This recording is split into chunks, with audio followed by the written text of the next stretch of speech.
भाई जानते हैं श्री मंगेश महादेव के बारे में। श्री मंगेश महादेव का मंदिर गोवा प्रांत के ब्रियोल नामक ग्राम में स्थित है और इस मंदिर की व्यवस्था देश के अन्य मंदिरों की तुलना में बहुत ही अच्छी है। पुराणों के अवलोकन से ज्ञात होता है कि मंगेश महादेव की स्थापना त्रेता युग में हुई थी। इनका संबंध श्री परशुराम अवतार से भी बताया जाता है। श्री मंगेश देव महाराष्ट्र प्रदेश के पंचगौड़ ब्राह्मणों में गिने जाने वाले वत्स तथा कौंडिन्य गोत्र के सारस्वत ब्राह्मणों के कुल देवता है।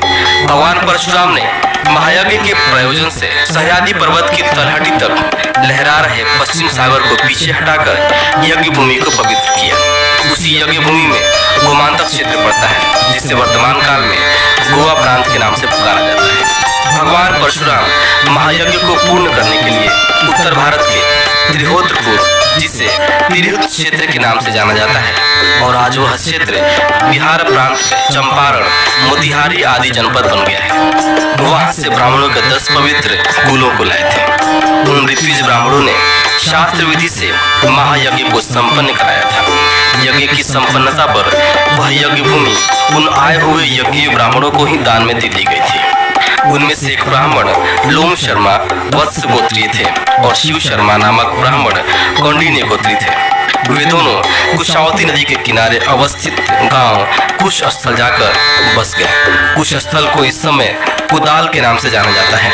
वे दोनों ब्राह्मण बड़े तपस्वी तथा शिव जी के परम भक्त थे। शिव शर्मा के पास दूध देने वाली एक अच्छी गौ थी। वह गौ अपने थनों के दूध से ही प्रतिदिन उस पवित्र स्थान पर विराजमान शिवलिंग का अभिषेक किया करती थी।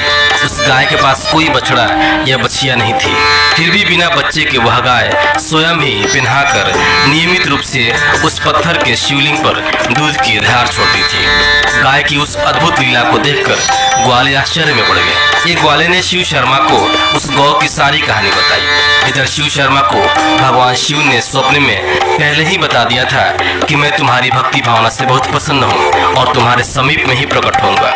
ग्वाले के मुख से जो गौ की घटना को सुनकर शिव शर्मा को अपने स्वप्न पर विश्वास हो गया। वे बड़े प्रेम और उत्साह भक्ति के साथ उस शिवलिंग की उपासना और आराधना में लग गए। कुश स्थली के समीप में ही केलोशी गांव में, जिसको इस समय कलेशी गांव कहा जाता है, लोम शर्मा के भांजे देव शर्मा रहा करते थे। देव शर्मा बहुत बड़े तपस्वी तथा उच्च कोटि के साधक थे। वे जगदम्बा भगवती दुर्गा के परम भक्त थे तथा उनकी ही उपासना किया करते थे। जब कुश स्थली की घाटी में शिवलिंग के रूप में भगवान परमेश्वर प्रकट हुए तो उनके अभीष्ट दर्शन हेतु भगवती दुर्गा देवी भी वहां गई। उस समय भगवान शिव ने लीला करते हुए एक अद्भुत तथा भयंकर पशु का रूप धारण कर लिया। उस विकराल रूप को देखकर भगवती दुर्गा भयभीत हो गई और अपनी सुरक्षा के लिए माँ गिरिशः पाहि ऐसा वे बोलना चाहती थी, किंतु उनके मुंह से मात्र मांगिश ऐसा ही शब्द निकल पाया। उसके बाद परमेश्वर भगवान शिव ने अपना स्वरूप बदल दिया और वास्तविक स्वरूप धारण कर जगदम्बा को आश्वस्त किया।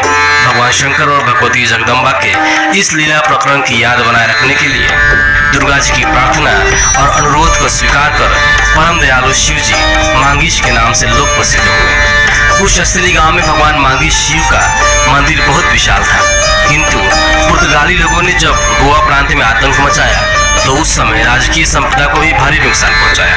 उपद्रवियों ने मंदिर को भी अपवित्र कर दिया।